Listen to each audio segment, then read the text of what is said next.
comercio exterior, de productividad, de pesca y de inversión. Con nosotros la abogada Sonsoles García, que le damos la bienvenida y le agradecemos por estar con nosotros. Bienvenida, buenos días. Buenos días, Clever, buenos días por tenerme esta mañana y buenos días a todos los ciudadanos ecuatorianos. Gracias por estar con nosotros, ministra. El mundo, sus naciones, todas hoy quieren vender. Y nosotros, el Ecuador, no somos la excepción y con mayor razón cuando tenemos un esquema monetario que es la dolarización. En ese orden, ministra, ya el gobierno del expresidente Guillermo Lasso, hoy el presidente Daniel Noboa, ha procurado y procura el actual presidente en lograr acuerdos comerciales, tratados de libre comercio. En ese orden, ministra, hagamos un mapeo de lo que usted está haciendo en este orden. Por ejemplo, con China. China ya, la Asamblea Nacional del Ecuador aprobó el acuerdo y ya esto está en decisión o en manos del gobierno chino. ¿Cómo estamos ahí para que ya se ejecute, ya se ponga en vigencia este acuerdo comercial? Claro que sí, creo que es importante que la ciudadanía entienda que los acuerdos comerciales y la apertura comercial de un país es una política de Estado. Por lo tanto, nosotros desde el gobierno del presidente Noboa lo que hemos hecho es seguir todos los procesos para que los acuerdos que estaban ya suscritos por el Ecuador sean ratificados por parte de la Asamblea Nacional, lo que pasó en el mes de febrero con China y con Costa Rica. Y tenemos también en la agenda comercial en este momento Corea del Sur, que está para la firma, porque se hizo una prefirma el año pasado. Tenemos también en el listado Canadá, que empezamos negociaciones a finales del mes de abril. Tenemos también República Dominicana y potencialmente Emiratos Árabes Unidos. Esa es la agenda comercial de apertura que tenemos en este momento. Respecto a su pregunta sobre China, se comenzará la implementación del acuerdo por voluntad de ambos países desde el 1 de mayo, es decir, todos los productos ecuatorianos podrán beneficiarse de las preferencias arancelarias hacia el mercado chino desde el 1 de mayo y viceversa. Y en ese orden también entiendo que está Costa Rica, o cuándo se implementaría ya o se ejecutaría este acuerdo. Con Costa Rica la situación es distinta, porque nosotros ya pasamos todo el proceso de ratificación interna para Costa Rica, pero Costa Rica está en su parlamento y luego a su Corte Constitucional para su ratificación. Lo que nos ha dicho el ministro de Comercio Exterior de Costa Rica es que ellos prevén que el acuerdo comercial pueda estar ratificado por ese país a finales del primer semestre del 2024, lo cual consideramos que desde el segundo semestre del 2024 podemos ya iniciar la implementación de este acuerdo comercial y este intercambio, ¿no? Que beneficia a un potencial muy grande de MIPYMES, porque el 71% de las empresas que exportan a Costa Rica son MIPYMES. Y otra cosa importante de recordar, Clever, que para Costa Rica nosotros estamos impulsando a la industria local, no solamente a la oferta exportable tradicional, como es banano, camarón, cacao, café o flores, sino que línea blanca, productos con valor agregado en terminados industrializados. Emiratos Árabes, ¿qué le podríamos vender nosotros o qué le podríamos comprar a ellos, ministra? Bueno, le cuento que en el 2023 tuvimos una balanza comercial positivos con ellos. Nosotros les vendimos 600 millones de dólares y les compramos 18 millones de dólares. Por lo tanto, tenemos un superávit de más de 580 millones de dólares con Emiratos Árabes. Emiratos Árabes tiene dos particularidades. Primero, que si bien es cierto, ellos no tienen una gran población, ellos están enfocados en seguridad alimentaria. Por lo tanto, están haciendo una inversión agresiva en América Latina respecto a la agroindustria. De hecho, hemos recibido una carta del ministro de Comercio Exterior de Emiratos Árabes para una posible visita en este mes de abril, para que pueda estar con el señor presidente y podamos revisar la agenda de negociaciones para poder firmar un acuerdo comercial, esperamos que en este 2024. ¿Y qué es lo que nosotros compramos a Emiratos Árabes? Pues ciertos productos que vienen derivados del petróleo. Y la segunda cosa interesante de Emiratos Árabes es que Emiratos Árabes busca no depender de los de petróleo que tiene hasta el 2050 y quiere invertir en energía renovable y está viendo Ecuador como un país destino para hacer inversiones en energía eólica, energía solar. Así que nosotros nos hemos convertido en un puntal interesante para Emiratos Árabes, que ya tiene inversiones en Colombia, que tiene inversiones en Costa Rica, pero que al momento no está tan satisfecho con su socio comercial Colombia y quiere posicionarse en Ecuador. Estamos dolarizados y tenemos un gobierno que da previsibilidad y certeza a los inversionistas. Ministra, esta situación de haber firmado un acuerdo con China, muy bien. Nosotros le vendemos mucho camarón a China.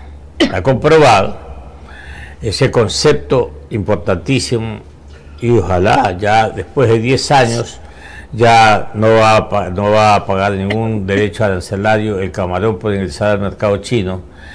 Seguirá subiendo de pronto esa venta de camarón a China. Pero tenemos ya muy avanzado, usted lo acaba de decir, este acuerdo comercial con Corea del Sur.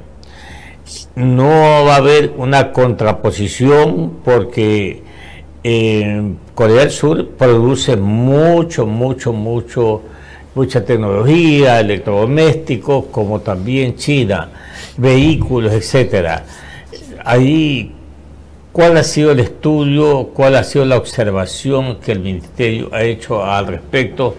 No hay ninguna contraposición, es mi pregunta, o si la hay, expliquémosla.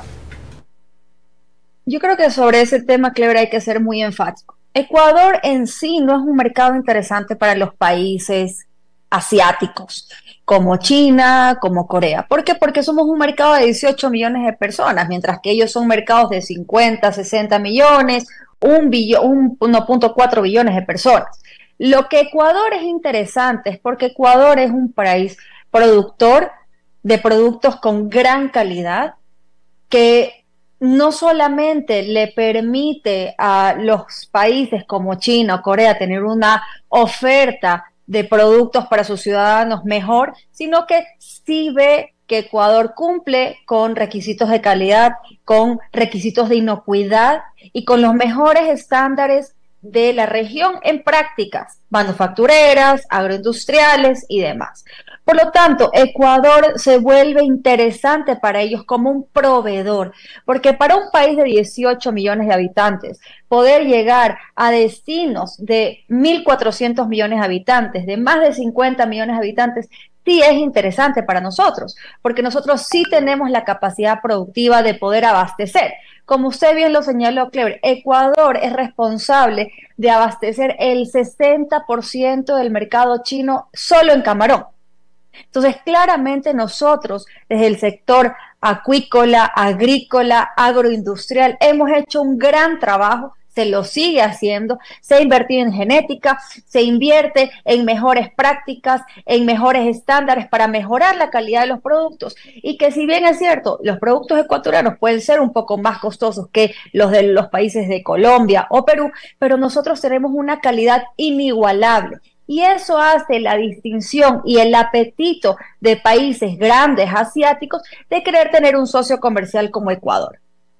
Ahora, sí, es verdad, tenemos una calidad insuperable en el sabor, por ejemplo, el camarón, el mismo banano, el sabor del banano. Pero, ministra, eso no es todo en la competitividad. Usted sabe perfectamente bien que ya nuestros productos van al mercado internacional, a los mercados internacionales, ya para competir. ¿Qué estamos haciendo o qué planes usted tiene ya para mejorar la competitividad acá en el Ecuador y podamos tener pues producción más barata o con menor costo para poder competir en los mercados internacionales?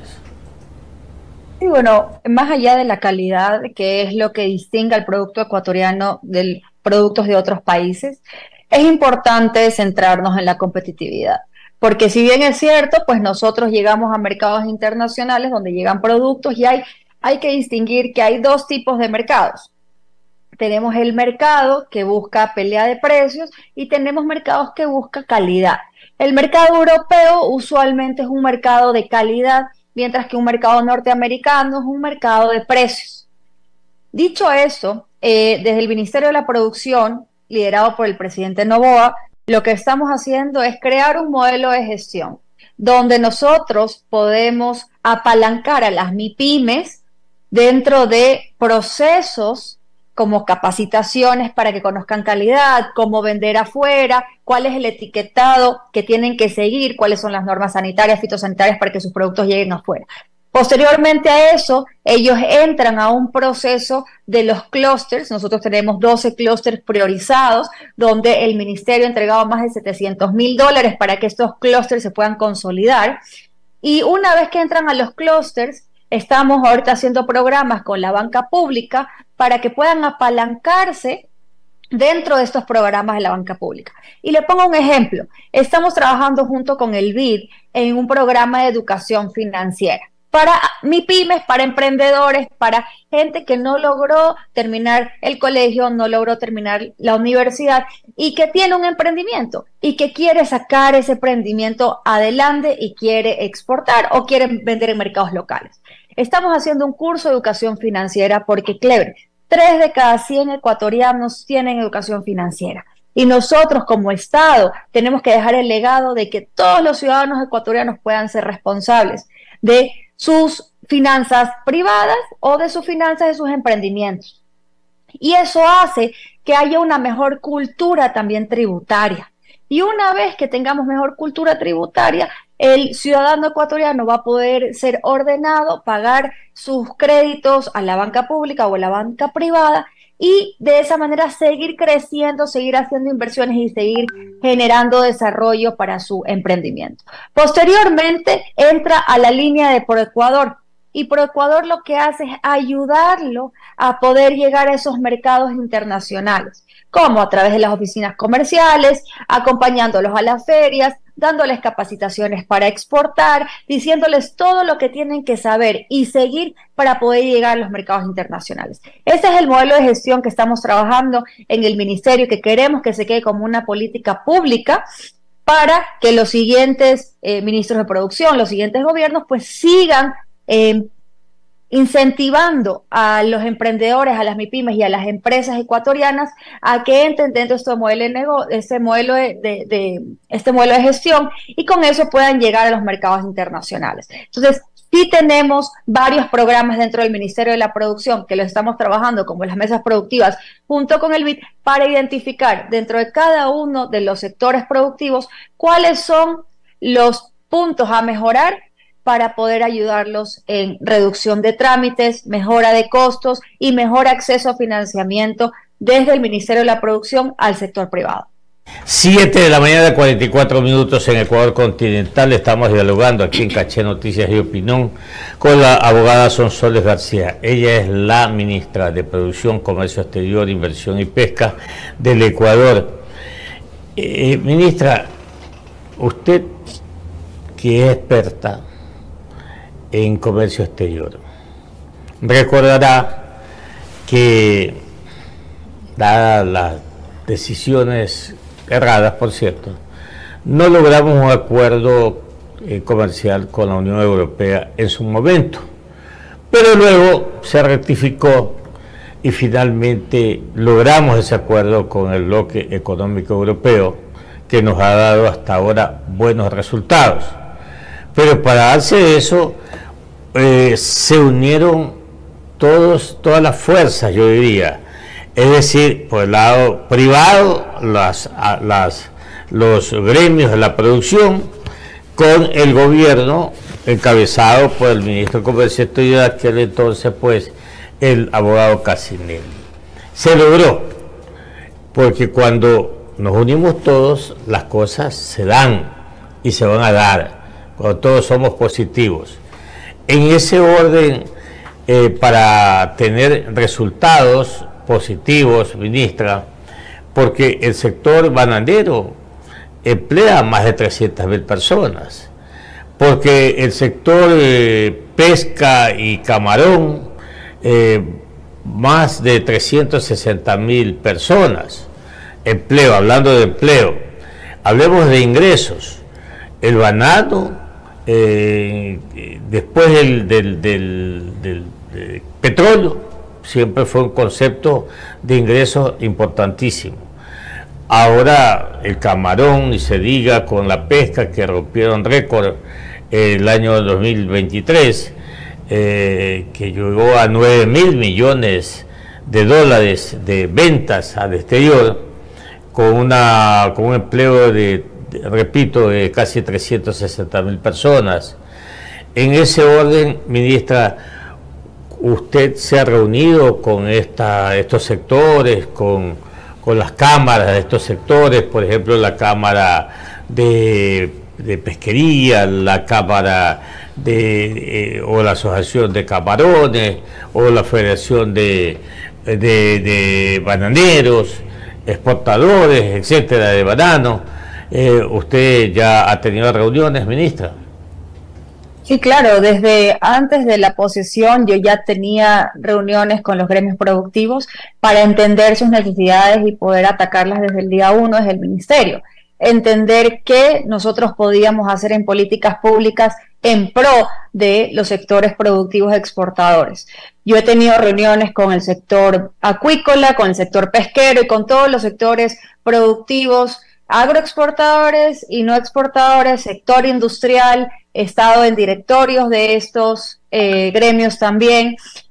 Nos hemos reunido con pequeños y con grandes. Es la democratización del Ministerio de la Producción, que tiene abiertas sus puertas a todos los ciudadanos, a todos los empresarios, a los micros, a los pequeños, a los medianos, a los grandes. Así que sí, el trabajo es conjunto. Las necesidades de los pequeños no son iguales que las necesidades de los grandes. Los grandes necesitan menos del impulso del Estado para poder llegar a mercados internacionales, pero lo que sí necesitan los grandes es de políticas públicas claras, de seguridad jurídica, de estabilidad tributaria, y eso es lo que el Ministerio de la Producción se encarga de hacer. Nosotros somos un ministerio coordinador donde nos encargamos de coordinar políticas públicas con el resto de ejes que están dentro del sector productivo. Por ejemplo, hace un par de semanas logramos obtener el reglamento a la comercialización, producción y venta de leche, que fue un trabajo en conjunto con el Ministerio de Agricultura, donde se sentaron por un lado el sector ganadero y por otro lado el sector industrial. Y logramos, después de más de 30 horas de conversaciones y negociaciones, llegar a un punto medio entre estas dos industrias. Entonces, esas son las posibilidades que da cuando tú tienes un ministerio y sobre todo un gabinete que es coordinado, que trabaja articuladamente y que permite coordinar las acciones para obtener resultados. El gobierno del presidente Noboa se caracteriza por ser un gobierno de resultados. Nosotros no contamos días, contamos resultados, y es por eso también, Clever, que si me permite, es importante que la ciudadanía apoye a la consulta popular del presidente Noboa. Tenemos 6 preguntas de consulta popular y 5 de referéndum, 2 muy importantes, una que es el trabajo por horas, que va a permitir al Estado ecuatoriano poder generar una política pública para que el sector productivo pueda reactivarse mucho más rápido, y por otro lado la reforma del artículo 422 de la Constitución sobre los tratados bilaterales de inversión, que nos ha frenado muchísimo para poder atraer inversión extranjera directa al Ecuador. Solo para hacerles una acotación, en el último semestre del 2023, logramos atraer $200 millones de inversión extranjera directa, mientras que nuestros vecinos, Colombia y Perú, combinado, lograron atraer más de $10.000 millones en el año 2023. Ecuador tiene que todavía seguir construyendo políticas públicas para poder generar ese ecosistema apropiado para el inversionista, que ya se lo ha venido haciendo a través de las 5 leyes económicas urgentes que envió el presidente Noboa a la Asamblea y que fueron pasadas, aceptadas, aprobadas y que están generando un marco jurídico necesario y predecible para el inversionista. Todavía hay mucho que hacer, pero ya son pasos que dan un nuevo mensaje hacia el futuro, un nuevo mensaje hacia el mundo. Es que Ecuador está siendo un país predecible que genera estabilidad tributaria, que genera seguridad jurídica, que es lo que buscan los inversionistas al final del día. Y yo rapidito, mi querida ministra, le consulto, porque esto me parece importante, ya para agotar el tema pesca. Pues yo le preguntaba al presidente de la Cámara de Pesquería, el ingeniero Bruno León, estuvo con nosotros, y le dije, finalmente, ¿cómo vamos con el tema de la tarjeta amarilla? ¿Ya levantaron esa sanción los europeos o no? Me dijo que estaba casi listo esto, y esto indudablemente depende de usted también, de su cartera de Estado, ministra, que nos cuente rapidito esto. Y lo otro, déjeme decirle, yo estaré siempre a favor de que las cosas se hagan bien, y cuando hablamos de bien, el sector minero tiene que explotarse, El presidente con mucho esfuerzo firmó documentos o acuerdos de negocios de 4.800 millones de dólares que los necesitamos sí o sí. Y entonces, si se respeta, como debe ser, el ecosistema, hay que explotar, porque el Ecuador necesita dinero, ministra. Esos dos temas puntuales, por favor. Sí, claro, sobre la tarjeta amarilla le cuento que esto fue impuesto en el año 2019 por la Unión Europea. Se han invertido hasta la fecha 60 millones de dólares en 2 programas y nosotros tenemos ya la responsabilidad, Clever, de poder culminar esa última fase que va desde el 2023 hasta el 2025 del sistema integral de acuacultura y pesca, que se denomina FISAP. O el sistema que se llama SIAP, Sistema Integrado de Acuacultura y Pesca, donde van a estar interconectados todos los procesos de trazabilidad, desde dónde están ubicados, geolocalizados las embarcaciones, dónde están haciendo la pesca, cuándo hacen la descarga, qué es lo que se descarga, cuando llega a la industria, si es que tiene correlación lo que se pesca con lo que llega a la industria, luego todo lo que sale ya enlatado. Ecuador actualmente necesita 550.000 toneladas de pesca al año para poder satisfacer pues la demanda que tiene para poder exportar, y nosotros pescamos, dado a que esa es la capacidad que tiene la flota pesquera ecuatoriana, de 250.000 toneladas. Las otras 200.000 toneladas son importadas de diferentes maneras, en contenedores, en reefers o en embarcaciones de bandera extranjera. Ecuador mejor dicho, la Unión Europea le ha pedido al Ecuador poder tener la trazabilidad de absolutamente toda la pesca, no solamente la que se pesca de las embarcaciones de bandera ecuatoriana, sino de toda la pesca que transita por Ecuador, sea de las embarcaciones ecuatorianas o de la que se importa. Y nosotros ya hace 3 semanas culminamos el último eslabón, que era ingresar a las industrias dentro del FISAP, y ya tenemos 114 trámites actualmente dentro del Sistema Integrado de Acuacultura y Pesca. Estamos terminando de integrar acuacultura. Nosotros tenemos una siguiente auditoría de la Unión Europea en el mes de septiembre, donde tenemos la confianza de que vamos a poder darles la buena noticia a los ciudadanos ecuatorianos y sobre todo al sector de la pesca artesanal y pesca industrial, de que Ecuador ha sido, se le ha otorgado la facilidad del levantamiento de la tarjeta amarilla debido a todos los procesos de trazabilidad y haber cumplido con todos los requerimientos. Así que ha sido un trabajo duro y es un compromiso por parte del presidente Noboa con esa industria y con ese sector específico de poder darles la buena noticia del levantamiento de la tarjeta amarilla hasta finales de este 2024. Y respecto con la Cámara de Pesquería en algún momento, ministra. ¿Perdón? ¿Se va a reunir con la Cámara de Pesquería para hablar sobre esto en estos próximos días o no? Bueno, la viceministra de Acuacultura y Pesca se reunió con ellos hace un par de semanas, justamente para darles a conocer todas las acciones que se han llevado a cabo. Nosotros hemos abierto las puertas y nos hemos reunido con Atunec, con CEIPA, con la Cámara de Pesquería y con todos los gremios FENACOPEP pequeños y grandes del sector pesquero.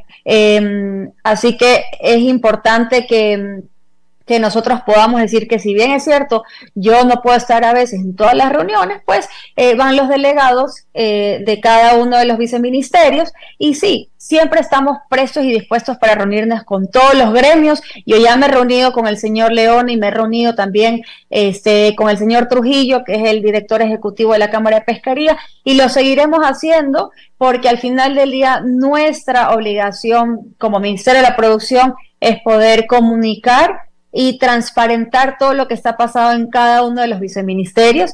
Y es así también que la semana pasada, en mi rendición de cuentas, que fue el día miércoles, pude explicar en qué situación estamos y cuál es el estatus actual de la tarjeta amarilla.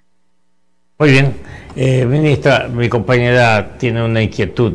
¿Usted quién ve? Gracias, economista. Ministra, ¿cómo está? Muy buenos días. Dos cosas puntuales porque se nos está yendo el tiempo. Usted estuvo presente en el Foro Económico de Davos. Allí anunció también que vendría una misión acá de Arabia Saudí de empresarios privados para justamente evaluar qué tipo de inversiones se podrían hacer en Ecuador. Y ya que tocamos el tema de la conversación previa que tuvimos con el ingeniero Bruno Leone, ¿cómo avanza el tema de la ley IDEA? ¿Tendremos esperanzas de concretar esto antes del cambio de gobierno en los Estados Unidos en caso de que no se reelija el presidente Joe Biden? Bueno, sobre la primera pregunta, sí, en efecto, yo tengo voy a hacer una gira por Medio Oriente de inversiones en el mes de mayo, donde me voy a reunir con el ministro de Inversiones y el ministro de Comercio Exterior de Arabia Saudita para poder definir las fechas en que va a venir esta misión, que es muy importante para Ecuador poder tener una misión de inversionistas extranjeros. Que estamos haciendo otras que las vamos a comunicar y las vamos a publicar en las páginas y en las redes del ministerio para que se sepan, porque nuestra intención es que cuando vengan esta misión de empresarios puedan reunirse con el sector privado también para hacer esas sinergias y que puedan haber ganar para los empresarios de los otros países y para los empresarios ecuatorianos. Y sobre el tema de la ley, estamos trabajando fuertemente en eso. Actualmente generamos una estrategia junto con Cancillería y el sector privado para poder determinar. Nosotros tenemos 2 meses más, abril y mayo, lo que queda, para poder determinar si la ley IDEA puede pasarse en una ley omnibus que tiene que tener materia tributaria o materia comercial, y nosotros esperamos, pues, de lo que nos han sabido comentar la Embajada de Ecuador en Washington, posiblemente se vaya a buscar una renovación del SGP y podríamos apalancar la ley IDEA en eso. Yo estaré visitando Washington posiblemente la próxima semana para hacer las entregas formales de unas cartas que el presidente Noboa ha suscrito, y además de eso, pues tener reuniones con otros senadores y congresistas del lado demócrata y del lado republicano para seguir sumando apoyos respecto a la ley IDEA. No podríamos nosotros tener una certeza sobre si va a pasar la ley IDEA o no, porque eso queda 100% en potestad del Congreso de Estados Unidos, pero lo que sí estamos haciendo, y la ciudadanía ecuatoriana tiene que saber, que están agotando todos los recursos necesarios para que la ley IDEA pueda ser puesta dentro de una ley omnibus y pueda pasar antes del mes de junio de este 2024. Ministra, éxito. Muchísimas gracias. Ministra, porque acá se nos ofreció gobiernos anteriores 10.000 millones, después 5.000 millones en inversiones que son de dominio público. Pero a usted le deseo éxitos porque este ministerio es importantísimo. Después que no tenemos política monetaria, el comercio exterior es muy importante y trascendental para la economía ecuatoriana. que le vaya muy bien y gracias por estar con nosotros. Muchísimas gracias y a la orden. Que tengan un buen día. Hasta luego. Gracias. Igualmente. Muchas gracias.